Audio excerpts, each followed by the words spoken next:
Bab 121. Senyum yang melenyapkan kebencian dan dendam. Qin Wentian. Wajah Lin Yu terus berubah-ubah, raut wajahnya tampak tidak menyenangkan. Bagaimana ini bisa terjadi? Berdasarkan kemampuan bertarung Luo Kaiyang, seharusnya dia bisa melaju sangat jauh. Dia berharap Luo Kaiyang akan bertemu Qin Wentian dan monster lainnya selambat mungkin. Namun ini baru ronde kedua, dan Luo Kaiyang harus menghadapi Qin Wentian. Itu Lin Yu. Qin Yao menatap Luo Kaiyang, yang berdiri di sebelah Lin Yu. Tatapan Qin Wentian juga beralih, dan ekspresi aneh terpampang di wajahnya. Setahun yang lalu, ketika dia masih berada di kota Sky Harmony, dia pernah mengalami beberapa konflik kecil dengan Lin Yu. "Kaiyang, kau harus lebih berhati-hati," Lin Yu mengingatkan. Ia juga tidak menyangka bahwa ia dan Qin Wentian akan bertemu setelah setahun, terlebih lagi, dalam situasi seperti ini. Semua orang menuju ke platform masing-masing. Qin Wentian dan Luo Kaiyang juga pergi ke platform ke-9. Ekspresi Luo Kaiyang dipenuhi konsentrasi saat dia menatap Qin Wentian, melepaskan kedua jiwa astralnya tanpa ragu-ragu. Jiwa astral pertamanya sebenarnya adalah sebuah baju zirah, karena lapisan cahaya astral menyelimuti tubuhnya. Jiwa astral pertama Luo Kaiyang sebenarnya adalah jiwa astral tipe defensif, yang akan membuat kemampuan pertahanan tubuhnya menjadi sangat tangguh. Bahkan bisa mengurangi getaran dari benturan apapun. Astral Soul kedua sedikit lebih terang, dan berbentuk kapak besar. Itu adalah Astral Soul tipe serangan yang kuat. Luo Kaiyang jelas telah memilih jiwa astralnya setelah banyak pertimbangan. Kapak besar itu untuk menyerang dan baju besi itu untuk bertahan, menghasilkan serangan dan pertahanan yang digabungkan menjadi satu. Itu sangat seimbang. "Silakan." Luo Kaiyang tampak tenang. Dengan kapak astral di tangannya, dia memberi isyarat kepada Qin Wentian untuk pergi. "Silakan." Qin Wentian membalas isyarat tersebut, dan sebuah palu agung astral muncul di tangannya. Luo Kaiyang adalah seorang ahli dalam serangan dan pertahanan. Karena itu, Qin Wentian akan menggunakan serangan habis-habisan sebagai pertahanan. Lagi pula, jiwa astralnya jelas memiliki keunggulan dibandingkan Luo Kaiyang, hanya saja basis kultivasinya sedikit lebih lemah. Namun, hari ini, kerumunan tampaknya telah melupakan kebenaran tentang tingkat kultivasi Qin Wentian. Mereka memperlakukannya seolah-olah dia berada di tingkat ke-9 sirkulasi arteri. Semua itu karena dia telah mengalahkan Jiang Xiu, salah satu dari 10 anak ajaib. Dalam pertempuran ini, Qin Wentian menang karena keunggulan yang dimilikinya dalam teknik gerakannya, serta kemampuan bawaannya untuk mengambil keputusan dalam pertempuran. Terlebih lagi, masih ada serangan pedang terakhir yang tepat waktu sebelumnya. Tingkat kekuatan Qin Wentian yang sebenarnya masih belum diketahui secara pasti. Oleh karena itu, banyak orang memusatkan perhatian pada pertempuran ini. Akankah Qin Wentian terus meraih kemenangan dan memperkuat posisinya di hati masyarakat? Luo Kaiyang langsung bergerak cepat. Meskipun dia tidak memiliki jiwa astral tipe kelincahan, kecepatannya masih bisa dianggap sangat cepat. Namun, secepat apapun dia, kecepatannya tetap tak tertandingi dibandingkan dengan teknik gerakan Garuda milik Qin Wentian. Tiba-tiba, sebuah palu yang dipenuhi kekuatan tirani yang tak tertandingi meledak ke bawah dengan suara dentuman keras. Energi ilahi di dalam tubuhnya meledak. Sumber energi ini adalah energi astral yang berasal dari lapisan surgawi kelima yang terkondensasi menjadi energi ilahi. Dengan menggabungkan energi ilahi ke dalam serangannya, palu itu menghantam ke bawah dan menimbulkan dentuman rendah yang menggema. Luo Kaiyang tak mau kalah. Ia menebas dengan ganas menggunakan kapaknya, mengeksekusi gerakan awal dari 9 jurus penghancur gunung dengan kekuatan tak terbatas. Bang! Saat dua kekuatan menakutkan itu bertabrakan, energi astral yang menyembur keluar berubah menjadi badai dahsyat. Ketika tatapan mereka bertemu, Luo Kaiyang hanya merasakan seberkas cahaya keluar dari mata Qin Wentian. Dan tepat pada saat itu, ia dilanda rasa kantuk dan memasuki keadaan mimpi seperti trans. Dalam mimpi itu, seolah-olah Qin Wentian adalah raksasa kuno yang memiliki kekuatan tak terbatas. Apa yang terjadi? Luo Kaiyang merasakan kehendak merasuki kesadarannya saat melihat palu besar Qin Wentian menghantam lagi. 9 jurus penghancur gunungnya kacau, dan dia hanya bisa mengangkat kapaknya untuk melawan. Bang bang bang. Rentetan serangan liar meletus dan menghantam ke bawah, membuat seluruh penonton membeku. Bagaimana pertempuran ini tiba-tiba menjadi begitu penuh dengan kekerasan yang meledak-ledak? Saat itu, serangan Qin Wentian dipenuhi dengan kekuatan luar biasa saat ia maju. Kecepatan serangannya begitu cepat, hingga membuat semua orang tercengang. Luo Kayang telah kehilangan momentumnya dan tidak memiliki cara untuk memulihkannya. Baik dalam hal kecepatan serangan maupun gerakan, ia jauh lebih rendah daripada Qin Wentian. Tidak hanya itu, kekuatan Luo Kayang tidak cukup untuk membalikkan keadaan dalam sekejap, dan saat ini, ia telah terperosok ke dalam posisi yang sangat canggung. Setelah menyaksikan hal itu, wajah Lin Yu memucat dan dia berteriak, "Kayang, akui kekalahan." Luo Kayang menggertakkan giginya, keengganan tampak jelas di hatinya. Namun pada saat itu juga, palu besar seperti gunung menghantam ke bawah, dan kapak agung astral di tangannya hancur berkeping-keping saat menghadapi serangan itu. Wajah Luo Kayang memucat pasi. Saat ia menyaksikan palu besar itu menghantam ke arahnya, pikirannya menjadi kosong. Meskipun tubuhnya memiliki pertahanan yang kuat, hantaman palu besar itu cukup untuk menghancurkan kepalanya berkeping-keping. Tidak. Wajah Lin Yu juga pucat pasi. Matanya langsung memerah, tak berani membayangkan apa yang akan terjadi selanjutnya. Palu besar yang dahsyat itu terus turun, tetapi kemudian, tepat ketika hendak menghantam kepala Luo Kayang, tiba-tiba berubah menjadi cahaya bintang yang bersinar memenuhi langit, sebelum akhirnya lenyap tanpa jejak. Waktu seolah berhenti pada saat itu. Butir-butir keringat menetes dari dahi Luo Kayang. Tatapannya tertuju pada Qin Wentian, hanya untuk melihat senyum cerah di wajah lawannya. Dalam hati Luo Kayang, ia perlahan menerima kenyataan bahwa ia bukanlah tandingan Qin Wentian. Luo Kayang sedikit membungkuk kepada Qin Wentian sambil menatapnya. "Aku tak bisa dibandingkan denganmu. Aku yakin namamu pasti akan masuk dalam peringkat 9 besar di perjamuan Junlin." "Terima kasih." Qin Wentian mengangguk sambil tersenyum, sementara Luo Kayang berjalan turun dari panggung. Pemenang pertempuran ini adalah Qin Wentian. Qin Wentian memperhatikan Luo Kayang pergi dengan ekspresi setenang air. Tanpa disadari, ia melirik ke arah Lin Yu. Saat itu, jantung Lin Yu berdebar kencang.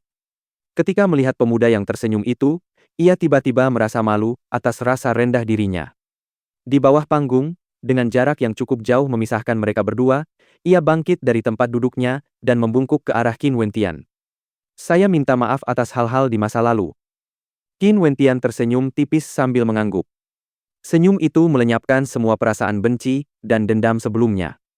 Meskipun kata-kata Lin Yu sebelumnya tidak menyenangkan untuk didengar, Qin Wentian mengerti bahwa dia mengatakannya karena kenekatan masa muda. Tidak ada gunanya menyimpan dendam itu. Sepertinya gadis ini pernah berselisih dengan Qin Wentian sebelumnya. Orang-orang yang menyaksikan kejadian itu berspekulasi dalam hati. Menggunakan senyuman untuk melenyapkan perasaan benci dan dendam, tidak buruk. Mustang mengangguk sambil menyeringai dari area yang diperuntukkan bagi Akademi Bintang Kaisar. Dia semakin puas dengan muridnya ini. Qin Wentian meninggalkan panggung. Pada saat ini, kerumunan orang sudah menganggapnya sebagai seseorang yang memiliki kekuatan untuk bersaing memperebutkan peringkat 9 teratas dalam perjamuan Junlin ini. Kekuatan Luo Kayang sebenarnya bisa dianggap di atas rata-rata. Tetapi ketika berhadapan dengan Qin Wentian, dia sama sekali tidak memiliki cara untuk melawan. Terlebih lagi, seperti sebelumnya, tidak ada yang mampu melihat kekuatan sebenarnya dari Qin Wentian. Dalam dua pertempuran yang telah ia lalui, para penonton hanya melihat kehebatan bela dirinya. Seolah-olah Qin Wentian terlahir dengan kemampuan untuk memahami ritme situasi pertempuran dengan sempurna. Meskipun dua pertempuran sebelumnya tampak cukup sederhana, itu hanya karena Qin Wentian adalah seorang jenius yang luar biasa. Adapun pertempuran-pertempuran selanjutnya, semuanya sama menariknya. Sesekali, terjadi bentrokan sengit, tetapi Qin Wentian tidak bertemu lawan yang sangat kuat. Hanya dengan palu agung astral di tangannya dan teknik pergerakannya yang luar biasa, ia dengan mantap menekan semua lawannya. Waktu berjalan lambat. Pertempuran di 9 platform menjulang tinggi, secara bertahap, menjadi semakin sengit. Para wasit untuk setiap platform tampaknya sengaja menjadwalkan pertempuran paling sengit di bagian akhir. 18 orang yang memperoleh pengakuan tingkat tertinggi sebelumnya juga ditempatkan dalam situasi yang menantang, tetapi selain Jiang Xiu, tidak ada satupun dari 17 orang lainnya yang tereliminasi. Namun, tidak mudah bagi mereka untuk meraih kemenangan. Hanya Liu Qianqiu, Shikong Mingyue, pendekar pedang kedua, dan pendekar malam ketiga yang mampu mengalahkan lawan-lawannya dengan sangat mudah. Matahari musim dingin bergeser dari timur ke barat, kehangatannya menyelimuti tanah. Pada saat ini, pertempuran di 3 platform telah berakhir. Hanya ada beberapa kontestan lagi yang tersisa untuk berbagai platform lainnya. Tidak hanya itu, untuk mempercepat proses, para juri meminta kontestan yang tersisa dari masing-masing platform untuk masuk bersama-sama. Ronde pertempuran pertama Junlin Banquest akan segera berakhir. Platform ke-8, malam ke-6, Luo Huan, Yezhi, Yu Fei, naik bersama-sama.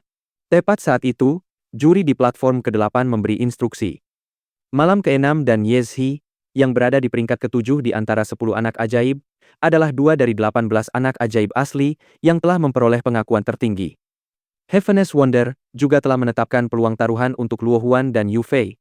Namun, peluang mereka masuk ke 9 besar tampaknya tidak terlalu tinggi. Selanjutnya, jika tidak terjadi hal yang tidak terduga, malam ke-6 dan Yezhi kemungkinan besar akan berurusan dengan Luo Huan dan Yu Fei secara masing-masing. Selain itu, agak disayangkan bahwa Luo Huan dan Yu Fei sama-sama berasal dari Akademi Bintang Kaisar. Di peron ke-9, malam ke-7, Qin Wentian, Luo Cheng, silakan naik. Juri di platform ke-9 perlahan mengumumkan. Saat ini, platform ke-9 hanya menyisakan 3 kontestan. Sebelum babak ini, total ada 6 kontestan dan dengan demikian, setelah mengalahkan lawan masing-masing, 3 kontestan yang tersisa berakhir dalam situasi ini. Setelah itu, antara malam ke-7, Qin Wentian, dan Luo Cheng, salah satu dari mereka harus disingkirkan. Meskipun ksatria ke-7 adalah seorang wanita, kemampuan bela dirinya sangat hebat, dan kemungkinan besar, dia akan mampu melaju. Teknik pedang Luo Cheng sangat tajam dan ganas, kekuatannya seharusnya tidak kalah dari Jiang Xiu. Dia seharusnya memiliki peluang 30% untuk menang jika bertarung melawan Qin Wentian. Tanpa disadari, banyak orang diam-diam berspekulasi bahwa Qin Wentian memiliki peluang besar untuk maju, tetapi jika dia ingin menghadapi Luo Cheng yang tampaknya gila, itu juga tidak akan mudah. Pertempuran yang terjadi setiap kali selalu disaksikan dengan saksama oleh kerumunan. Tentu saja, mereka juga telah melihat tingkat kemampuan bela diri Luo Cheng. Platform ke-8, malam ke-6 melawan Yu Fei, Yezhi melawan Luo Huan. Platform ini cukup besar untuk mengadakan 2 pertarungan secara bersamaan. Kata juri di platform ke-8, menyebabkan kilatan tajam muncul di mata penonton. Siapa sangka mereka akan menyaksikan 2 pertarungan yang sangat menarik pada waktu yang bersamaan. Memang, seperti yang mereka duga, malam ke-6 dan Yu Fei akan berduel antar pria, sementara kedua wanita cantik, Yezhi dan Luo Huan, akan saling bertarung. Ini adalah pertarungan yang sangat dinantikan. Platform ke-9, kalian bertiga bertarung bersamaan. Siapapun yang meninggalkan platform lebih dulu akan tereliminasi. Sebuah suara tiba-tiba terdengar. Ekspresi ketertarikan terpampang di wajah para penonton. Apakah juri ini serius? Dia benar-benar ingin Qin Wentian, Luo Cheng, dan malam ke-7 terlibat dalam pertarungan royal. Bagaimana jika, di antara mereka, 2 kontestan memutuskan untuk bekerja sama dan menyingkirkan pihak ketiga? Apakah itu diperbolehkan? Hakim ini memang sangat menarik. Mungkin, dia hanya tidak menyukai gagasan seseorang maju tanpa perlawanan, dan karena itu, dia memikirkan ide seperti itu. Bab 122, 18 orang yang maju. Malam ke-7, Qin Wentian dan Luo Chen berdiri dalam posisi segitiga, saling berhadapan di platform menara ke-9. Malam ke-7 adalah seorang wanita muda yang cukup cantik. Sudut-sudut mulutnya sedikit terangkat membentuk senyum tipis, membuatnya tampak sangat menarik. Namun, mampu menjadi salah satu dari 7 malam negara awan salju di usianya, yang masih muda tentu saja membuat kekuatannya tak perlu diragukan lagi. 2 kebanggaan, 3 pedang, 7 malam. Mereka semua menikmati prestis yang sama, dengan 10 anak ajaib dari ibu kota kerajaan. Hanya saja, di negeri awan salju, para elit teratas ini, selanjutnya dipisahkan ke dalam kategori yang lebih berbeda. 2 kebanggaan memiliki jumlah talenta tertinggi, 3 pedang semuanya adalah pengguna pedang jenius, sementara 7 malam masing-masing memiliki bidang spesialisasi mereka sendiri, dan memiliki tingkat kemampuan bela diri yang sangat tinggi. Kalian berdua sebaiknya, jangan menindas gadis lemah sepertiku. Malam ke-7 menatap Qin Wentian dan Luo Cheng, dengan senyum tipis, yang memancarkan pesonanya yang tak terbatas, membuat orang lain enggan menyerangnya. Bahkan, banyak orang yang mudah tertipu oleh senyumnya selama pertempuran. Salah satu dari kalian berdua, tinggalkan peron. Luo Cheng dengan tenang menyela, membuat malam ketujuh terdiam, sebelum dia tersenyum lagi dan menjawab, jika kau begitu percaya diri, mengapa kalian berdua tidak berkelahi saja dan saling menyingkirkan? Ekspresi Luo Cheng tetap tidak berubah, dan aura di sekitar tubuhnya menjadi sangat tajam. Tekanan dari sirkulasi arteri tingkat 8 mengalir deras ke depan, dan di luar dugaan, tekanan itu terus meningkat. Sirkulasi arteri tingkat 9. Tekanan yang dilepaskan Luo Cheng menembus batas tingkat 8 dan melangkah ke tingkat 9. Sebelumnya, dia telah menyembunyikan basis kultivasinya yang sebenarnya, menekannya hingga tingkat 8 untuk bertarung. Namun demikian, dengan kultivasinya yang ditekan, dia masih berhasil mencapai titik ini, hanya menyisakan dirinya sendiri, malam ketujuh, dan Qin Wentian di platform. Tidak heran Luo Cheng begitu percaya diri. Dengan metode bertarungnya yang tanpa ampun dan pengalaman pertempurannya yang luar biasa, dia mampu mewujudkan tingkat kemampuan bela diri yang begitu tinggi, hanya dengan menggunakan teknik sirkulasi arteri tingkat 8 yang terpendam. Sekarang setelah basis kultivasinya sepenuhnya dilepaskan, tak perlu dikatakan lagi bahwa kemampuan bela dirinya juga telah meningkat satu tingkat lagi. Tentu saja, sudah pasti dia sekarang lebih kuat daripada Jiang Xiu dari 10 jenius. Para penonton berpikir dalam hati bahwa jika memang demikian, tidak heran jika Luo Cheng bisa begitu percaya diri. Dia bahkan sampai menyatakan bahwa antara malam ketujuh dan Qin Wentian, salah satu dari mereka akan tersingkir. Malam ketujuh menjulurkan lidahnya saat melihat tingkat kultivasi Luo Cheng yang sebenarnya. Setelah itu, dia melirik Qin Wentian sambil tersenyum. Dia ingin kita bertarung, bagaimana menurutmu? Tentu saja, kalau kau tanya aku, kalian berdua seharusnya bertarung saja. Qin Wentian tersenyum sambil menjawab, membuat malam ketujuh meringis. Kalian berdua, beneran berani-beraninya menyuruhku bertarung. Luo Cheng dan Qin Wentian tetap diam, seolah-olah mereka sedang menunggu sesuatu. Baiklah, karena kalian ingin aku bertarung, maka aku akan bertarung. Malam ketujuh tampak seperti telah diperlakukan tidak adil, sambil tersenyum pada Qin Wentian. Kalau begitu aku memilihmu. Kau harus menunjukkan belas kasihan padaku, oke? Qin Wentian tersenyum, tetapi tidak menjawab. Di atas panggung perjamuan Junlin, dia tidak akan pernah mempercayai senyum malu-malu gadis itu. Malam ketujuh melangkah maju sambil perlahan berjalan di depan Qin Wentian, melepaskan jiwa astralnya. Setelah melalui begitu banyak pertempuran, dia belum pernah bertemu seseorang yang bisa membuatnya merasa terancam. Dan setiap kali dia terlibat dalam pertempuran yang bisa memberinya sedikit kegembiraan, dia selalu menang atas lawan-lawannya. Sebaiknya jangan meremehkan mereka yang telah mampu mencapai tahap ini. Tidak hanya itu, malam ketujuh adalah salah satu dari 7 malam negeri awan salju. Dan pada saat ini, Qin Wentian merasa seolah-olah dia berada di bawah pengaruh ilusi. Tubuh malam ketujuh tampak terbelah, dan beberapa klon malam ketujuh muncul di hadapannya. Saat merasakan efek ilusi tersebut, Qin Wentian dapat merasakan adanya bahaya. Ini kemungkinan besar adalah kemampuan yang diberikan kepada malam ketujuh oleh jiwa astralnya. Qin Wentian telah berkali-kali mencoba menyatukan kekuatan jiwa astralnya ke dalam teknik bawaannya. Bagaimana mungkin dia tidak mengerti apa yang dihadapinya? Dengan menutup mata, dia secara sukarela melepaskan penglihatannya saat menghadapi malam ke-7. Saat itulah dia melihat malam ke-7 mengulurkan telapak tangannya. Wujud ular piton es terbang ke arah Qin Wentian, berusaha melahapnya, bergerak dengan kecepatan secepat kilat. Kaki Qin Wentian sedikit goyah, saat ia dengan kagum mengeksekusi teknik gerakan Garuda, menghindar ke samping. Malam ketujuh segera menyusul Qin Wentian dengan hawa dingin yang sangat kuat, yang menyebabkan Qin Wentian tanpa sadar bergidik. Suhu udara di sekitarnya turun dengan cepat, saat tombak-tombak es tiba-tiba menusuk keluar, mengurung ruang di depannya. Masing-masing tombak es memancarkan aura ketajaman yang luar biasa, dan bahkan suara deru angin pun seolah menjadi bukti kekuatan serangan tombak-tombak tersebut. Malam ke-7 tahu bahwa Qin Wentian mahir dalam mengendalikan ritme pertempuran. Karena itu, dia memutuskan untuk mengambil inisiatif, mengendalikan pertempuran dengan melancarkan serangan ganas terhadap Qin Wentian. Seolah-olah lapisan embun beku dan salju telah menutupi tubuh Qin Wentian.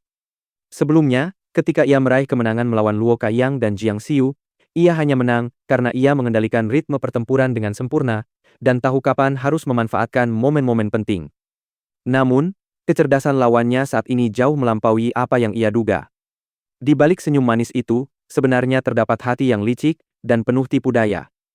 Energi Yuan ilahi di jalur arterinya melonjak dan bergejolak, saat langkah Qin Wentian tiba-tiba berubah arah. Menghentakkan kakinya dengan keras ke tanah, dia berbalik. Dengan raungan amarah, jejak ketiga dari jejak 1000 tangan, jejak terlupakan, meledak keluar. Jejak telapak tangan yang mengerikan itu meledak, menghantam tombak es, dan kedua serangan itu lenyap menjadi ketiadaan setelah benturan. Namun, gerakan malam ke-7 tidak berhenti. Matanya berbinar-binar karena tertawa saat menatap Qin Wentian.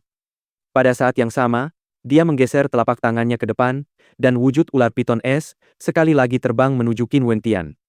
Pada saat itu, mata Qin Wentian yang terpejam tiba-tiba terbuka lebar.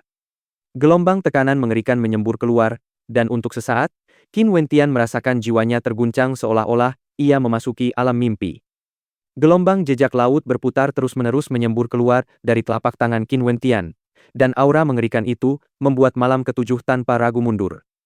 Dia menyerah untuk melanjutkan pertempuran, dan kembali ke tempat asalnya sebelum dia mulai bertarung melawan Qin Wentian. Hebat, aku tak akan bermain-main lagi denganmu. Malam ke-7 tertawa sambil menatap Luo Cheng. Hei, aku sudah bertukar pukulan dengannya, bukankah sekarang giliranmu untuk bertarung dengannya? Itu adil jika kau melakukannya, kan? Seru malam ke-7. Malam ke-7 ini cukup menarik. Para penonton tertawa. Kesan yang diberikan malam ke-7 bukanlah seperti sosok elit yang mengerikan, melainkan seperti seorang gadis muda yang polos dan menggemaskan. Luo Cheng mengalihkan pandangannya dan tertuju pada Qin Wentian. Saat ia berjalan menuju Qin Wentian, sebuah pedang melengkung yang tercipta dari cahaya astral muncul di tangannya. Saat ia menerjang ke depan, pedang di tangannya tetap tak bergerak.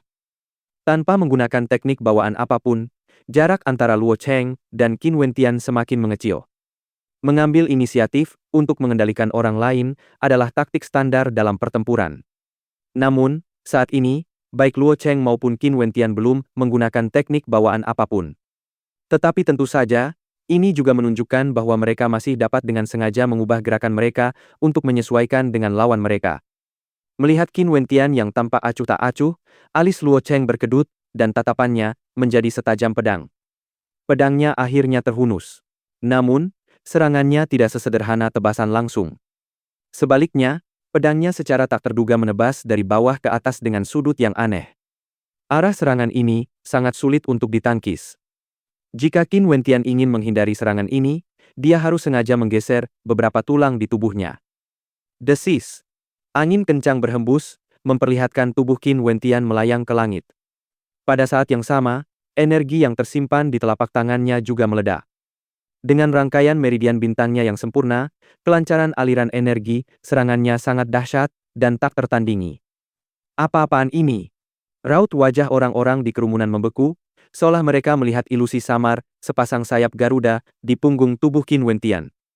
Orang ini jelas telah berhasil memadatkan tanda Garudanya, dan pasti telah memburu banyak sekali binatang buas tipe terbang sebelum mencapai keadaan seperti ini. Raut wajah Luo Cheng juga sedikit bergetar. Sikapnya membuatnya tampak seolah-olah dia akan membelah segalanya, dan dia mengayunkan pedangnya di udara. Tiba-tiba, raungan menggelegar terdengar saat Luo Cheng tersandung. Ledakan. Sebuah telapak tangan mendarat di belakang Luo Cheng, tepat di punggungnya. Seketika, seluruh tubuhnya diselimuti lapisan es. Wajahnya memucat dan ekspresi ketidakmauan terpancar di matanya. UPS, apa kau mengakui kekalahan? Malam ke-7 tertawa riang sambil berbicara. Luo Cheng menggigil hebat karena kedinginan, sementara Qin Wentian berdiri di depannya, dengan tenang menatapnya, tidak mengambil kesempatan untuk menyerang. Luo Cheng tentu saja mengerti bahwa dia tidak lagi memiliki pilihan untuk memilih. Aku mengakui kekalahan. Luo Cheng berkata, saat malam ke-7 melepaskannya dan menarik telapak tangannya. Luo Cheng kembali sadar, dan wajahnya tampak muram. Sambil menoleh, dia melirik ke arah malam ke-7. Apakah ada makna di balik penggunaan teknik curang seperti itu untuk meraih kemenangan? Tentu saja. Dengan cara ini, Aku bisa melaju ke babak selanjutnya dan bertarung dengan lawan yang lebih kuat. Bagaimana mungkin ini tidak ada artinya? Malam ketujuh terus tertawa, membuat Luo Cheng terdiam. Dengan perasaan enggan, Luo Cheng berjalan meninggalkan peron. Maka di platform ke-9, dua orang yang berhasil maju adalah Qin Wentian dan Malam ketujuh. Hei, jika kita bertemu lagi sebagai lawan di ronde berikutnya, aku tidak akan menahan diri, oke? Malam ketujuh menatap Qin Wentian sambil tertawa riang. Sudut bibir Qin Wentian berkedut, menahan tawa, saat dia mengangguk. Aku akan menunggumu. Baiklah. Malam ketujuh tersenyum, sambil mengalihkan pandangannya ke peron ke-8. Pada saat ini, pertempuran antara Malam ke-6 dan Yu Fei telah berakhir. Malam ke-6 adalah pemenangnya. Dan di luar dugaan, dalam pertarungan antara Luo Huan dan Ye Zhi, Luo Huanlah yang keluar sebagai pemenang. Memang, mereka yang berasal dari Akademi Bintang Kaisar tidak bisa diremehkan. Sayang sekali Luo Cheng tidak selamat. Dan pertarungan antara Yu Fei dan Ksatria ke-6 sangat sengit. Tak disangka Luo Huan benar-benar menyembunyikan kekuatannya dan menang melawan jenius ke-7 Ye Zhi. Banyak orang menghela napas dalam hati. Mereka masih sangat terkejut dengan pertarungan sebelumnya antara Luo Huan dan Ye Zhi. Ye Zhi, yang menduduki peringkat ke-7 di antara 10 anak ajaib, tentu saja tidak lemah dalam pertempuran. Namun kenyataannya, dia tetap dikalahkan oleh Luo Huan. Adapun alasan di balik kekalahannya, para penonton juga sangat jelas mengenai hal ini. Jiwa astral ganda Luo Huan memang tidak sederhana. Pada saat ini, 18 peserta yang lolos ke babak selanjutnya telah muncul. Identitas sebagian besar peserta yang lolos sesuai dengan prediksi publik sebelumnya. Namun, ada 3 peserta yang menjadi kuda hitam di antara mereka. Qin Wentian, yang telah mengalahkan Jiang Xiu. Luo Huan, yang telah mengalahkan Ye Zhi. Gu Xing, seorang pemuda berwajah dingin, yang sebenarnya telah mengalahkan Malam ke-5 dalam pertempuran di platform Menara ke-6. Saat ini, 18 orang yang telah naik tingkat adalah 11 dari Chu, Akademi Bintang Kaisar, Luo Qianqiu, Orchon, Qin Wentian, Luo Huan. Istana Bela Diri Jenderal Dewa, Hou Tai, Leng Ya. Akademi Kerajaan, Xi Jun, Chu Chen. Akademi Angin Ilahi Jiang Feng, Huang Dao, Kuang Sheng, dan terakhir, Gu Xing dengan latar belakang yang tidak diketahui. 7 dari Snowcloud. Sikong Mingyue dari 2 Kebanggaan, Pedang kedua, Pedang ketiga, Malam ketiga, Malam keempat, Malam ke-6 dan Malam ke-7. Mereka yang tiba bersama putra mahkota Snowcloud adalah para elit sejati. Karena hanya sejumlah kecil orang yang datang, hampir semuanya berhasil melaju ke babak kedua. Setelah itu, setengah dari 18 orang tersebut akan dieliminasi lebih lanjut, sehingga hanya tersisa 9 orang teratas. Mereka yang berhasil meraih peringkat 9 teratas akan berhak menerima hadiah. The Drunken Wonder, cabang dari Heaven's Wonder, menghitung ulang daftar peluang taruhan untuk para finalis, agar orang-orang dapat bertaruh siapa di antara 18 finalis yang akan masuk ke dalam peringkat 9 teratas. Nama Luo Qianqiu dan Sikong Mingyue tidak muncul dalam daftar tersebut. Ini menunjukkan bahwa si mabuk ajaib benar-benar yakin bahwa keduanya pasti akan berada di peringkat 9 teratas. Tentu saja, nama Qin Wentian juga muncul dalam daftar tersebut. Rasio pembayarannya adalah 1:4, yang tampaknya cukup tinggi. Ini menunjukkan bahwa Heaven's Wonder masih belum percaya pada kemampuan Qin Wentian untuk menang. Lagi pula, 2 dari 9 posisi sudah dikuasai oleh Luo Qianqiu dan Sikong Mingyue, dan sisanya adalah elit-elit yang sangat kuat. Tidak hanya itu, jika tidak ada hal tak terduga yang terjadi. Orchon, pendekar pedang kedua, pendekar pedang ketiga, Malam ketiga, dan Jiang Feng, sang jenius peringkat ke-6, seharusnya dengan mudah dapat menempati peringkat 9 besar, hanya menyisakan 2 slot lagi di belakang. Dengan demikian, pertempuran di antara para elit lainnya pasti akan sangat sengit. Adapun daftar peluang taruhan untuk posisi teratas, rasio pembayaran Qin Wentian sangat mengejutkan, 1:400. Ini berarti bahwa jika Anda bertaruh 1 Yuan Meteor Stone, dan Qin Wentian entah bagaimana berhasil mendapatkan posisi teratas, Heaven's Wonder akan membayar Anda 400 Yuan Meteor Stone sebagai imbalannya. Jelas sekali, Heaven's Wonder telah menetapkan bahwa peluang Qin Wentian untuk mendapatkan peringkat pertama di perjamuan Junlin hampir nol. Bab 123. Masa lalu telah berlalu, masa depan masih terlalu jauh. Distrik Kaisar Chu.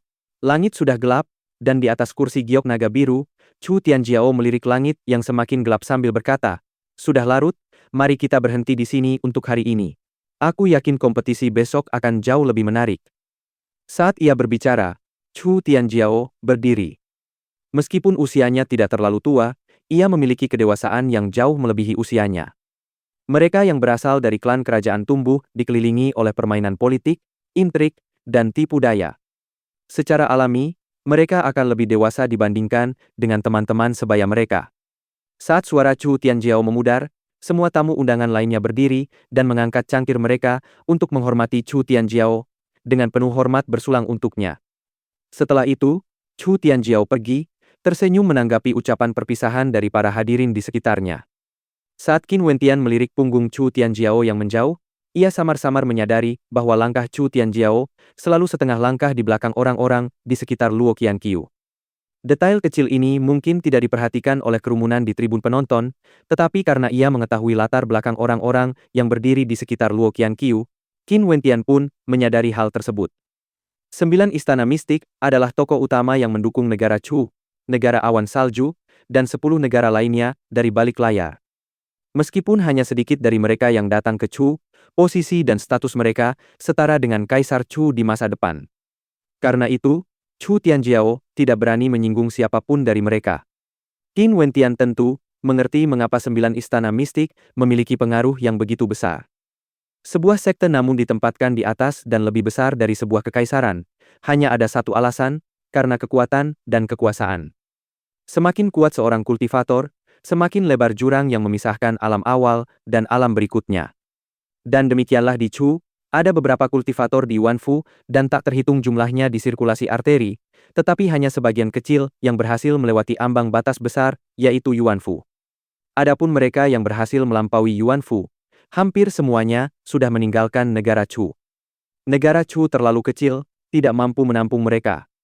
Sebagian besar dari mereka akan bergabung dengan 9 istana mistik atau kekuatan tingkat serupa lainnya. Apa yang kau pikirkan? Tiba-tiba, Mu Ro muncul di samping Qin Wentian. Saat melihat Qin Wentian menatap cakrawala di depannya, ia tak kuasa menahan senyum dan bertanya. Tidak apa-apa. Sepertinya kau sedang dalam suasana hati yang baik. Senyum hangat dan lembut muncul di wajah Qin Wentian saat melihat Mu Ro. Aku masih belum sempat berterima kasih padamu.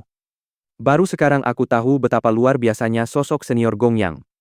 Seorang juara masa lalu dari perjamuan Junlin, dengan prestasi yang sangat mendalam di bidang prasasti ilahi. Dan karena lukisanmu, senior Gong Yang telah memberiku sebuah janji yang terbukti sangat membantuku. Mu Ro menjelaskan, tetapi tidak menguraikan lebih lanjut bagian terakhir kalimatnya. Namun, Qin Wentian dapat dengan mudah menebak maksudnya. Ini cuma hadiah ulang tahunmu, jangan diungkit-ungkit. Kita kan teman. Qin Wentian sengaja mengatakan itu, yang membuat bulu mata Mu Ro berkedip, menambah kecantikannya. Kenapa sih orang ini pandai membuat orang merasa hangat di hati mereka? Bagaimana dengan ulang tahunku? Maukah kau juga memberiku hadiah? Pada saat itu, sebuah suara yang terdengar nakal terdengar. Qin Wentian menoleh, dan melihat siluet Mo Qingcheng muncul. Wajah seorang wanita cantik tiada tara yang dihiasi senyuman, seolah-olah seberkas sinar matahari paling murni menerangi hatinya. Apa yang kau harapkan? Qin Wentian tersenyum. Aku harus mempertimbangkan ini dengan cermat. Hadiah dari seorang Grandmaster inskripsi ilahi tingkat 3, aku tidak boleh menyia-nyiakan kesempatan ini. Mo Qingcheng tampak sedang berpikir serius, terlihat sangat menggemaskan. Dari kejauhan, sisa kerumunan yang belum bubar, semuanya merasa iri pada Qin Wentian. Mengapa pria ini begitu beruntung dengan wanita? Luo Huan, Qin Yao, Mu Ro, mereka semua bisa dianggap sebagai wanita tercantik kelas atas.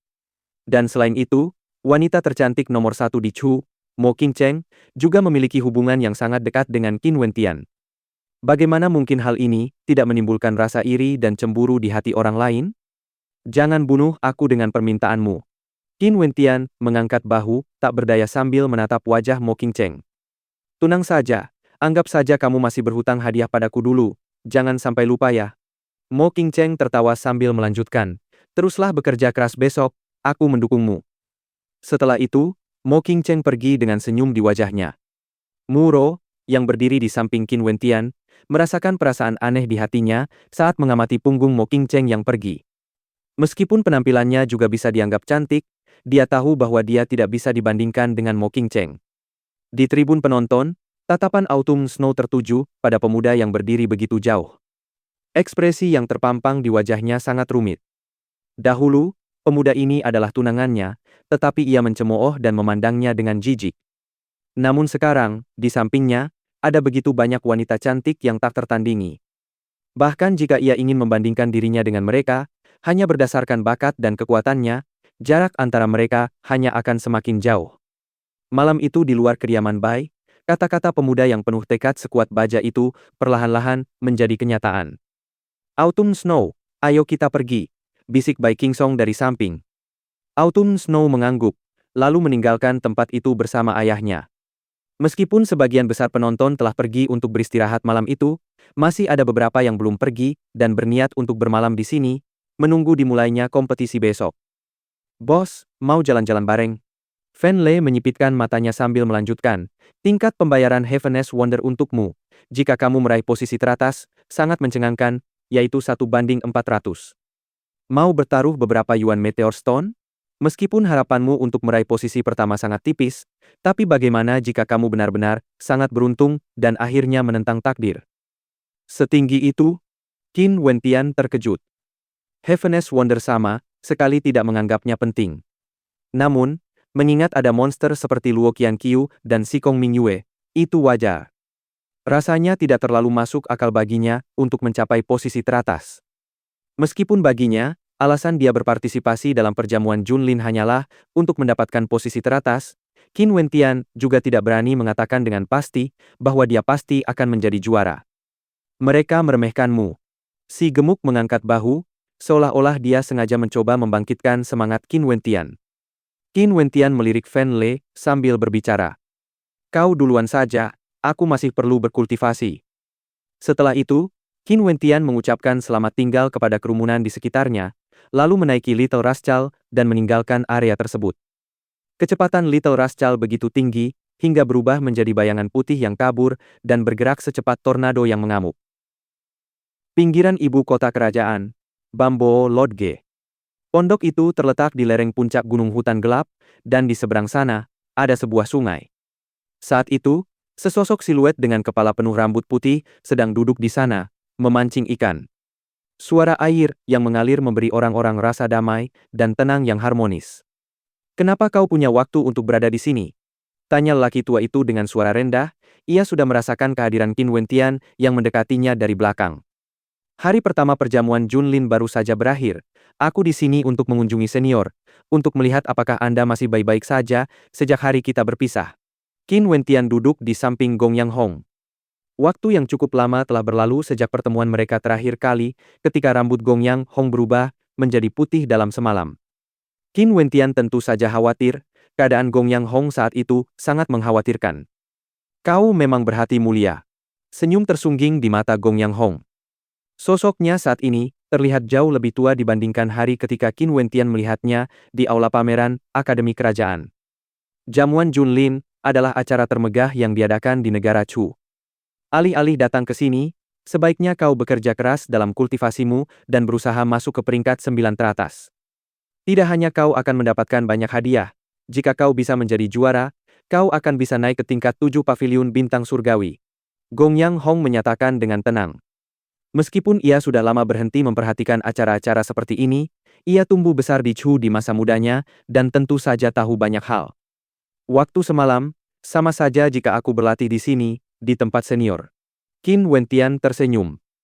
Aku ingat sebelumnya, senior pernah memperingatkanku.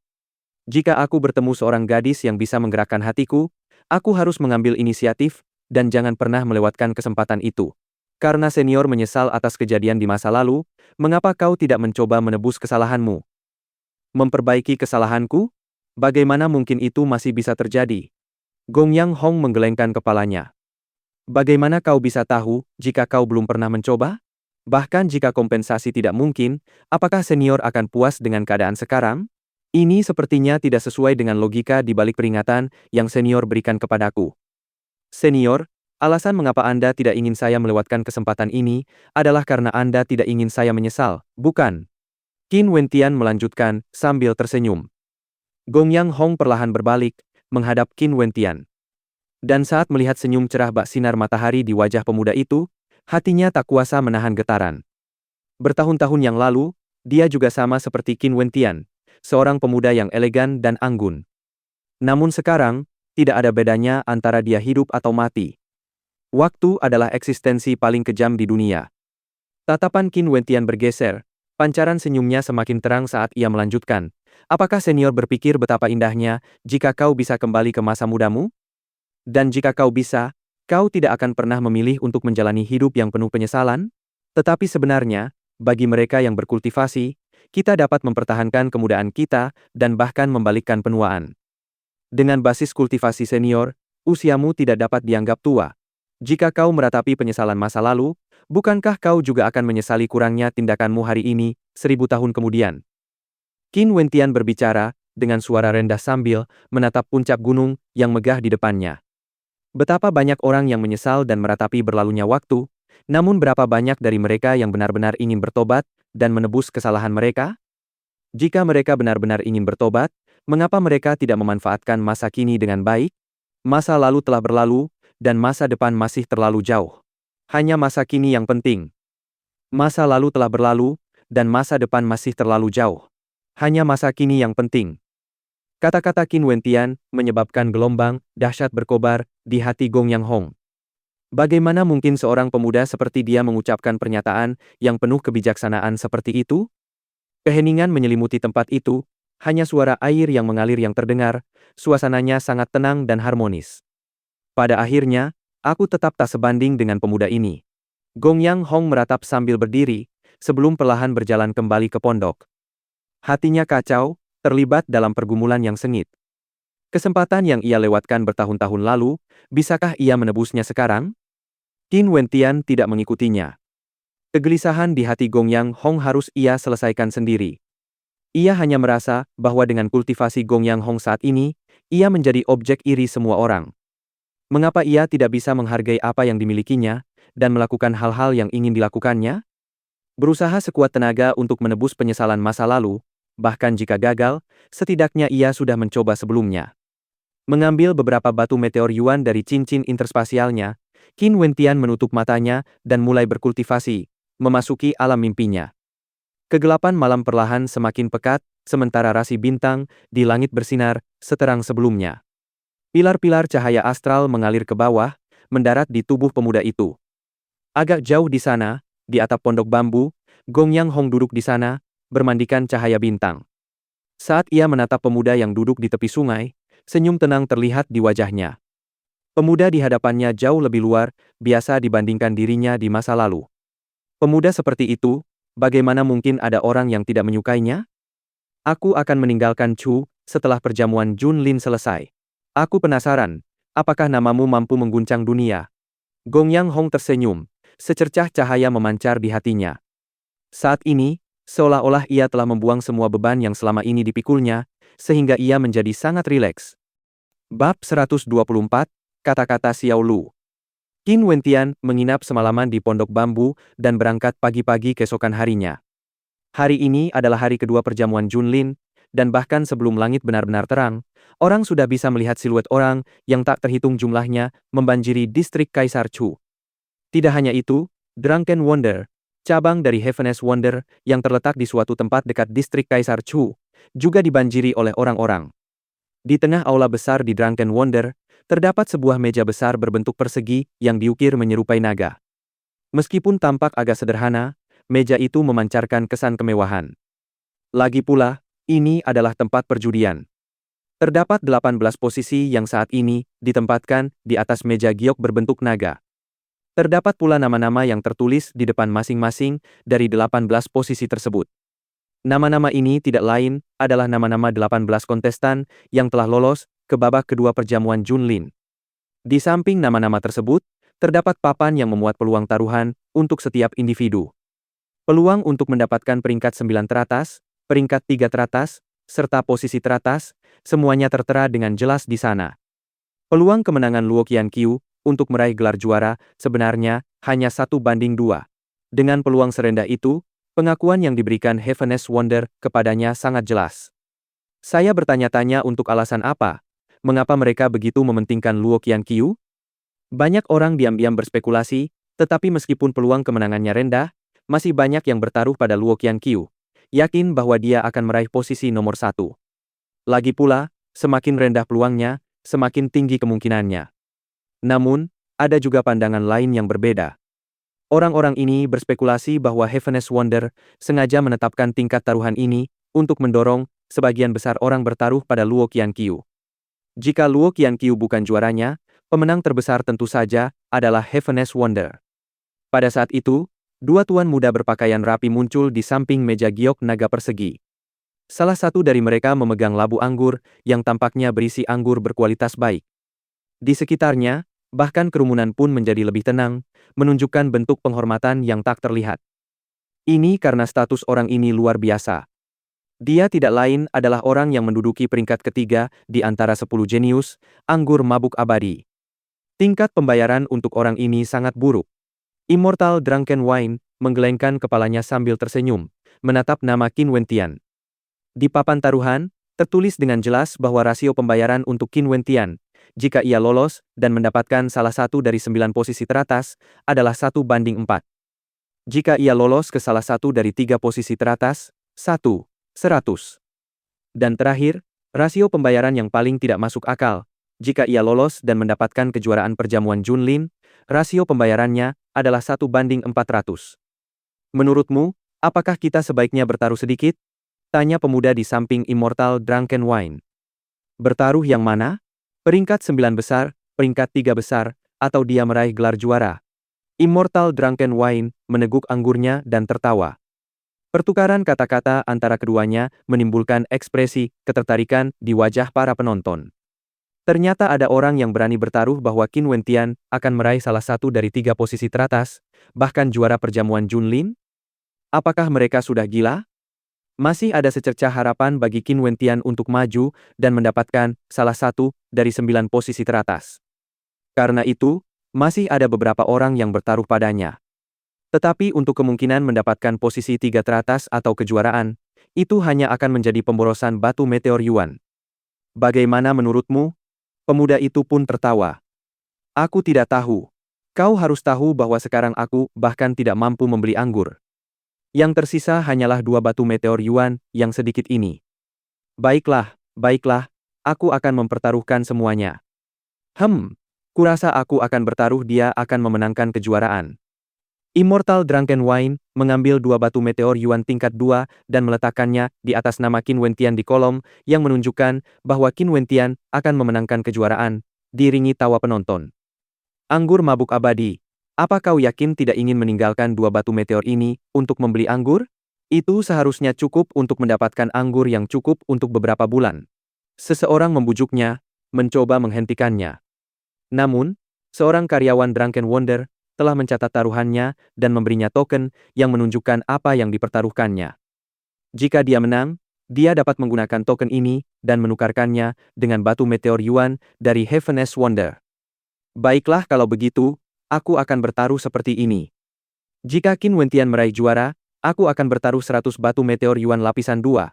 Jika ia meraih posisi 3 besar, 100 batu meteor Yuan lapisan 2, dan 100 batu meteor Yuan lagi jika ia melaju ke posisi 9 besar. Pemuda di samping Immortal Drunken Wine tertawa, dan kerumunan di sekitar mereka terdiam. 300 buah batu meteor Yuan lapisan kedua, semuanya berada di Qin Wentian. 100 batu di setiap kolom. Apakah kau tidak takut kehilangan segalanya? Anggur mabuk abadi tertawa. Kenapa kau berpikir begitu? Selama dia lolos ke babak ketiga dan mendapatkan salah satu dari 9 peringkat teratas, aku sudah akan untung besar 100 batu meteor Yuan tambahan berdasarkan rasio pembayaran 1:4. Jika dia lolos ke 3 besar, aku akan menang 2 kali taruhanku, total penghasilanku akan mencapai 10.100 batu. Dan jika dia benar-benar meraih juara, aku akan memenangkan semuanya. Saat itu, penghasilanku akan menjadi. Pemuda itu tertawa lebih keras, membuat jantung kerumunan berdebar kencang. Di atas kertas, semuanya tampak sempurna, tetapi setelah dipertimbangkan dengan cermat, bagaimana mungkin ini terjadi? Peluang Qin Wentian untuk maju ke tiga besar terlalu kecil. Itulah juga alasan mengapa tingkat pembayarannya sangat tinggi. Bagaimana mungkin ada hal yang begitu menguntungkan di dunia ini? Kemungkinan besar, dari 300 batu meteor Yuan lapisan kedua ini, lebih dari setengahnya akan terbuang sia-sia. Namun, bagaimana status pemuda ini? Bagaimana dia bisa mendapatkan 300 batu dengan mudah? Jika sesuai dengan prediksimu, Heaven's Wonder akan benar-benar menangis. Immortal Drunken Wine tertawa sambil berbicara, sementara pemuda di sampingnya sudah mengkonfirmasi taruhan dengan salah satu karyawan Drunken Wonder. Tampaknya pemuda itu tidak bercanda ketika dia benar-benar berniat bertaruh 300 batu pada Qin Wentian. Anggur mabuk abadi, temanmu ini benar-benar lucu. Pada saat itu, sebuah suara terdengar. Anggur mabuk abadi menoleh dan melihat Kyumo. Masing-masing punya urusan sendiri. Ini urusan temanku, jadi kau tak perlu mengkhawatirkannya, jawab Immortal Drunken Wine dengan santai. Temanmu memang menarik. Kyumo tertawa. 300 keping batu meteor Yuan ini, kurasa semuanya sia-sia. Immortal Drunken Wine juga tertawa, tidak berniat untuk terus berinteraksi dengan Kyumo. Namun, pada saat ini, seorang pria gemuk menyelinap masuk melalui kerumunan. Mengeluarkan lebih dari 10 batu meteor Yuan, dia dengan tegas meraung, "Aku bertaruh." Sambil menempatkan sebagian batu meteornya di masing-masing dari 3 kolom taruhan. Si gendut, aku ingat kemarin kau hanya bertaruh 5 batu. Dan hari ini, meskipun jumlah taruhannya sedikit lebih tinggi, kau masih berani berteriak sekeras ini, meskipun jumlah batu yang kau pertaruhkan sedikit. Seseorang di kerumunan tertawa. Melihat ekspresi tak tahu malu di wajah si gendut, kerumunan itu pun ikut tertawa. Si gendut itu tentu saja Fan Lei. Sambil menyeringai, dia sepertinya tidak keberatan dengan ejekan itu. Hal terpenting baginya, tentu saja, adalah mendapatkan lebih banyak batu meteor Yuan. Semoga saja si brengsek Qin Wentian itu akan berusaha lebih keras dan menciptakan keajaiban untuk dia saksikan. Fan Lei, sebaiknya kau simpan saja beberapa batu meteor Yuan ini untuk kultivasimu sendiri, ujar Kyumo dengan sinis. Si gendut menundukkan kepalanya sambil menyeringai pada Kyumo. Aku tahu kau cemburu pada Qin Wentian.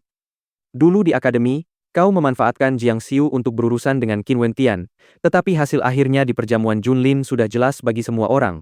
Jiang Xiu kehilangan satu lengan karena Qin Wentian. Seharusnya kau yang paling berhak atas hasil ini, tetapi kau begitu tebal kulitnya, sampai-sampai kau tampak tidak tersadar dari kebodohanmu meskipun wajahmu sudah ditampa. Mungkinkah kau masih ingin aku membongkar rahasia tentang perasaanmu yang diam-diam mencintai Mo Qingcheng? Apakah kau masih ingat bagaimana dia tidak peduli padamu dan malah berinisiatif mendekati Qin Wentian? Ekspresi kerumunan semakin terpesona setelah mendengar kata-kata Fan Lei. Wajah Kyumo berubah sangat jelek saat dia mendengus dingin. Dia segera pergi setelah memasang taruhan pada Luo Qianqiu dan Shikong Mingyue. Ayo pergi, jamuan Junlin akan segera dimulai. Saat itu juga, orang-orang di Drunken Wonder dengan cepat menyelesaikan taruhan mereka dan pergi. Distrik Kaisar Chu. Orang-orang dari ibu kota kerajaan telah mempersiapkan jamuan makan hari ini sejak fajar menyingsing. Saat ini, para bangsawan dan tamu penting mulai berdatangan dan menuju tempat duduk mereka. Siluet Chu Tianjiao juga muncul sekali lagi, duduk di kursi giok naga biru. Ke-18 kontestan yang lolos juga muncul di 9 panggung menjulang tinggi. Karena perjamuan Junlin diadakan setiap tahun, para kontestan tentu memahami aturan perjamuan tersebut. Sesosok tua yang berdiri di samping Chu Tianjiao berkata, "Selamat kepada kalian semua yang lolos ke babak kedua perjamuan Junlin. Meskipun kalian semua sudah mengetahui aturan perjamuan ini, saya, orang tua ini, masih harus mengulanginya sekali lagi." Di 9 platform, setiap kontestan dapat memilih untuk bertarung melawan 17 kontestan lainnya. Mereka yang kalah dalam pertarungan pertama akan menjadi penantang dan akan diberi kesempatan untuk menantang para pemenang. Jika penantang kalah lagi, dia akan tereliminasi. Tetapi jika penantang menang, lawannya akan tereliminasi. Ingat, bagi mereka yang kalah dalam pertarungan pertama, mereka hanya akan diberi satu kesempatan untuk menantang orang lain. Jika mereka menang, mereka akan tetap berada di platform, tetapi hanya dapat menerima tantangan orang lain secara pasif. Mereka yang kalah untuk kedua kalinya akan tersingkir dari babak kedua perjamuan Junlin ini. Kalian bebas memilih lawan, tetapi ada satu hal terakhir. jika kalian memenangkan pertarungan pertama, kalian tidak boleh mencari orang yang sama yang kalian lawan sebelumnya untuk pertarungan kedua. Ini adalah aturan untuk babak kedua, dan 9 kontestan yang tersisa setelah ini akan maju ke babak ketiga dan terakhir dari perjamuan Junlin. Para penonton terdiam, tetapi mereka semua mengerti dalam hati mereka. Babak kedua perjamuan Junlin beberapa kali lebih kejam dibandingkan babak pertama. Aturan tersebut ditetapkan demikian demi keadilan. Jika tidak, jika kontestan seperti Luo Qianqiu dan Shikong Mingyue sengaja menargetkan seseorang, orang yang tidak beruntung itu pasti akan tereliminasi. Itulah mengapa setiap kontestan masih memiliki kesempatan tambahan untuk meraih kemenangan. Tidak hanya itu, seorang penantang tidak dapat ditantang lagi oleh kontestan yang menantangnya sebelumnya. Tentu saja, jika dua kontestan kuat bergabung untuk sengaja menekan satu orang, orang itu hanya bisa mengutuk nasibnya sendiri karena tidak beruntung. Namun, kemungkinan hal seperti itu terjadi sangat rendah. Sebagian besar kontestan kuat itu lebih memilih beristirahat di platform mereka sendiri daripada melakukan hal seperti itu. Dari 9 platform menjulang tinggi tersebut, masing-masing menampung 2 kontestan. Dan para kontestan yang berdiri di platform ke-9 tak lain adalah Qin Wentian dan Malam ke-7. Saat itu, orang banyak berpikir, para kultivator dari Chu dan Snowcloud saling bersaing di perjamuan Junlin ini. Meskipun kedua negara pernah berkonflik di masa lalu, para kultivator Snowcloud tidak mungkin bersatu untuk menekan para kultivator dari Chu, kan? Lagi pula, tempat ini dulunya adalah negeri Chu. Di atas platform keempat, Orchon mengalihkan pandangan tajamnya dan menatap lurus ke arah Qin Wentian. Kebencian yang ia pendam terhadap Qin Wentian telah mendidih di hatinya sejak lama. Kini, setelah Qin Wentian melaju ke babak kedua, kesempatannya untuk bertarung melawan Qin Wentian pun tiba. Namun, tingkat kekuatan Qin Wentian tidak lagi sama seperti sebelumnya. Seperti yang terlihat dari kekalahan Jiang Xiu, kekuatannya tidak bisa diremehkan. Bahkan Orchon pun harus berhati-hati saat bertarung melawannya. Qin Yao, maukah kau duduk di sini bersamaku? Pada saat itu, sebuah suara terdengar dari kursi-kursi yang terletak di samping singgasana Kaisar Chu. Xiao Lu tiba-tiba berbicara, tatapannya tertuju pada Qin Yao. Tidak perlu. Raut wajah Qin Yao sedikit berubah, menjadi agak muram. Xiao Lu tertawa sambil terus bersikeras.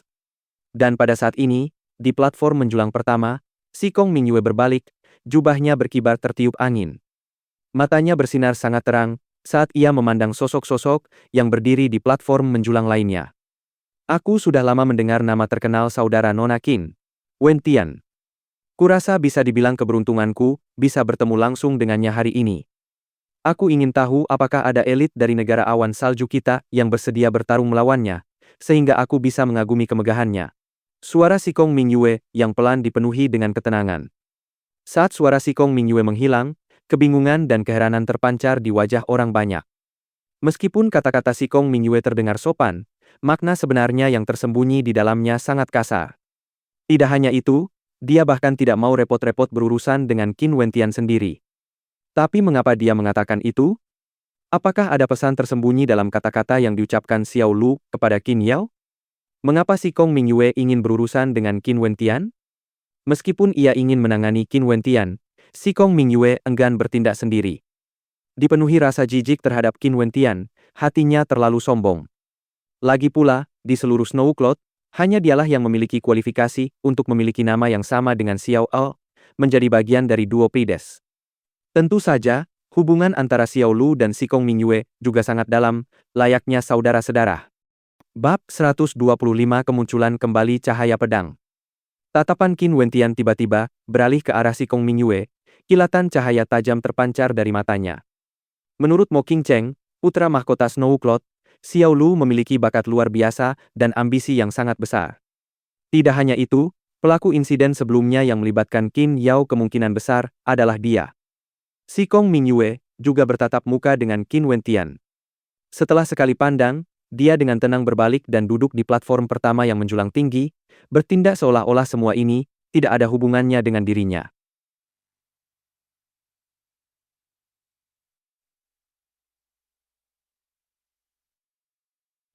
Sementara itu, di platform ketujuh yang menjulang tinggi, sebuah siluet tiba-tiba melayang dari tanah dan melesat di udara.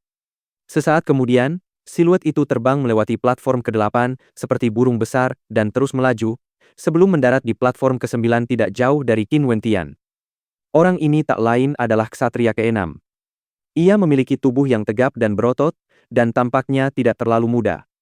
Namun terlepas dari perawakannya, kecepatan gerakannya sangat menakjubkan, menunjukkan bahwa ia juga memiliki teknik gerakan yang sangat baik. Menarik, aku tidak menyangka bahwa sebelum Orchon bertindak, orang pertama yang melawan Qin Wentian adalah seorang kultivator dari negara awan salju. Aku juga mendengar bahwa popularitas dan jaringan Xiao Lu di negaranya sangat luar biasa. Para elit dari negara awan salju itu pasti memiliki hubungan yang sangat baik dengan Xiao Lu. Saat banyak orang masih berspekulasi, malam ke-6 sudah menghampiri Qin Wentian. Dia tidak mengatakan apapun dan hanya menatap Qin Wentian, seperti seorang pemburu yang menatap mangsanya. Qin Wentian menatap lawannya. Orang ini tampak cukup dewasa dan memancarkan aura yang mantap dan tenang. Dia kemungkinan besar memiliki pengalaman bertempur yang luar biasa.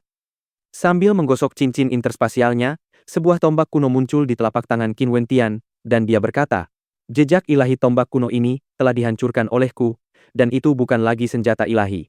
Panitia dipersilakan untuk memeriksanya. Sesosok tua melayang di udara dan mendarat di samping Qin Wentian. Setelah memeriksa tombak itu, sosok itu mengangguk. Ini memang bukan senjata ilahi, tidak memiliki efek peningkatan. Karena itu, boleh digunakan. Orang ini benar-benar menghancurkan jejak senjata ilahi. Sungguh sia-sia, kekayaan para pengukir ilahi tidak bisa diremehkan. Banyak orang bergumam dalam hati mereka. Melihat Qin Wentian ingin menggunakan senjata, tampaknya dia juga merasakan tekanan terkait kemajuan ke babak ketiga perjamuan Junlin. HMPH. Malam ke-6 tersenyum dingin. Aura kekerasan meledak dari dirinya saat jiwa astral tipe binatang dilepaskan. Seekor binatang iblis raksasa yang dihiasi tanduk melengkung, sesuatu yang mirip dengan banteng surgawi, muncul. Aura liar dan jahatnya melonjak, dan suara gemuruh terus-menerus terdengar saat tubuh malam ke-6 membesar. "Saudara Bull, jangan pukul dia terlalu keras, oke?"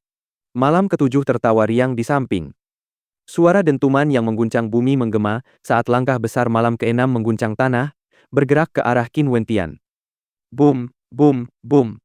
Aura yang dipancarkan oleh malam ke-6 semakin kuat. Seolah-olah dia telah sepenuhnya berubah menjadi banteng gila, dan dengan ganas berlari menuju Qin Wentian. Qin Wentian menggenggam erat tombak kuno di tangannya sambil menunggu kesempatan untuk menyerang. Saat malam ke-6 bergegas mendekat, Qin Wentian melakukan jurus naga biru dengan menghentakkan kakinya. Bayangan samar, naga biru muncul sambil meraung sebelum melesat ke depan, menabrak tubuh malam ke-6. Gemuruh! Bayangan samar naga azur meledak, dan malam ke-6 menjadi mengamuk. Dia terus mendorong dengan telapak tangannya, berniat menggunakan tangan kosongnya untuk merebut tombak Qin Wentian. Langkah Qin Wentian sedikit bergeser, mengeksekusi teknik gerakan Garuda saat kecepatannya meningkat secara eksplosif. Namun, tanpa niat menyerah, malam ke-6 terus mengejar, suara benturan mereka yang terus berlanjut terdengar. Aku ingin tahu seberapa kuat pertahanan dari jiwa astral tipe binatang buas ini. Qin Wentian tertawa, dingin sambil menghentakkan kakinya ke tanah. Saat ia menusuk lagi dengan tombak kuno itu, suara tajam yang mengerikan memecah keheningan udara. Tidak diketahui seberapa besar kekuatan yang terkandung dalam serangannya itu. Bas, tubuh malam ke-6 sedikit bergeser ke samping, nyaris menghindari serangan Qin Wentian. Tubuh yang tampak kikuk itu menyembunyikan kecepatan geraknya yang luar biasa. Malam ke-6 langsung menggunakan kekuatan untuk melawan kekuatan, menghancurkan tekanan yang dipancarkan oleh tombak kuno itu. Mengulurkan telapak tangan kirinya, dia meraih dan mengunci tombak kuno itu, saat tubuhnya menerjang ke arah Qin Wentian. Kerumunan itu menyadari bahwa pada saat ini, tubuh malam ke-6 diselimuti oleh korona cahaya iblis, memancarkan aura yang menakutkan. Dengan serangan tubuhnya ini, bahkan gunung pun akan runtuh akibat benturan. Ini adalah raungan banteng gila milik kakak banteng, teknik bawaan tingkat menengah kelas bumi. Seseorang hanya dapat berhasil menguasai teknik ini dengan menyerap esensi iblis dari binatang iblis tipe banteng yang perkasa. Malam ke-7 tertawa, sementara tubuh malam ke-6, yang diperkuat oleh kekuatan teknik bawaannya, perlahan-lahan mendekat ke tubuh Qin Wentian. Saat tubuh malam ke-6 mendekati Qin Wentian, tekanan mengerikan yang terasa seperti derap kaki 10.000 kuda dengan ganas menghantam tubuhnya. Energi ilahi di dalam meridian bintang Qin Wentian meledak dengan kecepatan luar biasa. Telapak tangan kiri Qin Wentian tiba-tiba melesat, mengeksekusi jurus telapak gunung runtuh sebagai manifestasi dari sebuah gunung raksasa yang menghantam tubuh malam keenam. Pada saat benturan itu terjadi, seolah-olah arus tekanan dapat terlihat mengalir di sekitarnya. Diblokir. Ekspresi keterkejutan yang luar biasa muncul di wajah C. Kekuatan serangan malam keenam sangat jelas baginya. Kekuatan serangan jenis ini jelas tak perlu diragukan lagi, lahir dari salah satu metode serangan yang paling dahsyat. Bagaimana Qin Wentian bisa memblokirnya hanya dengan basis kultivasinya di tingkat ketujuh sirkulasi arteri? Dia tidak menyadari bahwa energi ilahi di dalam tubuh Qin Wentian dipadatkan dan diubah dari energi astral yang berasal dari lapisan surgawi kelima. Selain itu, energi ilahi tersebut diubah dengan bantuan jejak ilahi tipe gunung tingkat 2. Bagaimana mungkin teknik bawaan tipe gunungnya, telapak gunung jatuh, tidak mengandung kekuatan yang mengerikan? Dia dengan mudah memblokir serangan gila lawannya. Raung. Malam keenam meraung marah, sekali lagi berlari kencang menuju Qin Wentian, berniat menjatuhkan Qin Wentian dari panggung. Lepaskan. Qin Wentian berbicara kepada malam keenam. Tatapannya tiba-tiba dipenuhi dengan rasa dominasi yang mengintimidasi, siap untuk menaklukkan malam keenam. Pergi sana. Malam keenam terus meraung marah. Meskipun Qin Wentian dengan gagah berani membela diri, dia tetap terdorong hingga ke batas platform ke-9. Banyak orang di kerumunan dengan gugup menyaksikan adegan ini. Apakah Qin Wentian akan tersingkir begitu cepat di pertarungan pertama babak kedua perjamuan Junlin? Mencari kematian. Qin Wentian meraung marah, menyebabkan kerumunan orang terdiam tercengang. Tak seorang pun menyangka bahwa Qin Wentian juga mampu mengucapkan kata-kata seperti itu. Pada saat ini, energi ilahi di dalam tubuhnya berkumpul dengan dahsyat membentuk spiral, membentuk jejak ilahi berbentuk pedang. Saat ini, Qin Wentian mampu membentuk prasasti tingkat 1 semacam ini hampir seketika. Saat jejak ilahi berbentuk pedang itu sepenuhnya terbentuk, ia berubah menjadi pedang yang sangat tajam, tersembunyi di dalam meridian bintangnya. Namun, tidak seorang pun selain dia yang tahu apa yang baru saja terjadi. Mereka hanya tahu bahwa malam keenam akan berhasil meledakkan Qin Wentian dari panggung. Qin Wentian membuka mulutnya, dan pada saat itu juga, dia memuntahkan seberkas cahaya pedang yang sangat tajam. Arg! Sebuah jeritan memilukan terdengar saat gerakan malam keenam langsung berhenti. Pedang tajam yang terbentuk dari cahaya pedang yang dimuntahkan Qin Wentian menghancurkan penghalang pelindung Ki Iblis malam keenam, dan menusuk tepat ke salah satu matanya. Aura dan tekanan yang dilepaskan malam keenam dengan gila-gilaan bocor keluar saat sinar cahaya pedang menghilang. Namun, kerusakan sudah terjadi. Pergi. Keduanya sudah berada di tepi peron. Saat itu juga, Qin Wentian meraih tubuh malam keenam dan langsung melemparkannya ke bawah. Perubahan mendadak itu menyebabkan banyak penonton merasa takjub, dan mereka menatap Qin Wentian dengan ekspresi aneh di wajah mereka. Dia bahkan mampu memuntahkan pedang tajam. Orang ini, kemampuan apa sebenarnya yang dia miliki? Sungguh tak terduga. Raut wajah Orchon juga terlihat berubah. Dia pernah menyaksikan sendiri Qin Wentian memuntahkan jejak telapak tangan. Namun sekarang, kemampuan Qin Wentian dalam hal ini tampaknya telah meningkat berkali-kali lipat dibandingkan sebelumnya. Ia langsung memuntahkan pedang tajam dan mengejutkan lawannya. Tidak hanya itu, pertarungan ini mirip dengan pertarungan melawan Jiang Xiu. Qin Wentian bukanlah pengguna pedang, dan jelas tidak mahir dalam ilmu pedang. Dari mana pedang itu berasal? Di tribun penonton di area tempat duduk klan Mo, kilatan tajam terlihat di mata ayah Mo Qingcheng saat ia bergumam dengan suara rendah. Tingkat transmisi energi astral di dalam meridian anak ini sangat lancar. Tapi, bagaimana mungkin dia bisa mengeluarkan pedang tajam itu? Bukan hanya dia, bahkan para penonton berkekuatan alam Yuanfu yang duduk di ruang duduk Akademi Bintang Kaisar pun bertanya-tanya bagaimana Qin Wentian bisa melakukan itu. Kemampuan ini sangat langka. Seolah-olah tidak seorang pun di antara para tetua pernah mendengarnya sebelumnya. Mungkinkah ini teknik pribadi yang diciptakan Qin Wentian berdasarkan pemahamannya? Jika demikian, mereka harus mengevaluasi kembali penilaian mereka terhadap Qin Wentian. Alih-alih menunjukkan kepedulian terhadap malam keenam yang buta, mereka yang berada di tribun penonton malah bertanya-tanya bagaimana Qin Wentian bisa melakukan itu. Bukannya para penonton itu berhati dingin, mereka hanya terlalu terbiasa dengan luka dan kematian yang lazim terjadi di dunia kultivator. Lagi pula, Berapa banyak jenius yang jatuh muncul di perjamuan Junlin setiap tahunnya? Luka dan kematian sangat umum terjadi di sini. Namun, mereka dari Snowcloud tidak berpikir demikian. Malam ke-6 tidak hanya dikalahkan, tetapi juga dibutakan. Ini berarti dia telah kehilangan kemampuan untuk melawan kontestan lain. Pertempuran antara dia dan Qin Wentian juga merupakan pertempuran terakhirnya. Bawa dia ke istana untuk diobati, perintah Chu Tianjiao dengan tenang, sementara beberapa siluet muncul. Mereka membawa Sixth Knight pergi, terbang dengan menunggangi binatang buas. Setelah kekalahan malam ke-6, kerumunan mulai mengevaluasi kembali persepsi mereka tentang kekuatan Qin Wentian. Dengan kemampuan memuntahkan pedang tajam dan menyerang tanpa persiapan, Qin Wentian adalah sosok yang tidak mungkin dihadapi dalam pertarungan jarak dekat. Jikapun berhadapan, mereka tidak hanya harus berkonsentrasi untuk mengendalikan ritme pertempuran, tetapi juga harus mengantisipasi serangan mendadak dari kemampuan anehnya itu. Bagaimana seseorang bisa selalu waspada, terutama dalam pertempuran sengit? Malam ke-6 adalah contoh yang sempurna. 18 kontestan. Setelah pertarungan, hanya 17 yang tersisa. Sepertinya Qin Wentian benar-benar memiliki peluang besar untuk maju ke peringkat 9 besar. Banyak orang diam-diam berspekulasi dalam hati mereka. Beberapa bahkan menyesal tidak bertaruh pada Qin Wentian sebelumnya. Setelah pertempuran ini, tingkat pembayaran yang ditetapkan oleh Drunken Wonder tentu akan disesuaikan kembali. Jika mereka masih ingin bertaruh, mereka tidak punya pilihan selain mengikuti tingkat pembayaran yang baru. Fan Le sangat emosional. Dia telah mempertaruhkan seluruh kekayaannya pada Qin Wentian. Jika Qin Wentian bisa melaju ke peringkat 9 besar, bahkan 3 besar, bukankah itu akan sempurna? Sikong Mingyue menatap Qin Wentian, dan kilatan cahaya yang sangat tajam terlihat berkedip-kedip di kedalaman matanya.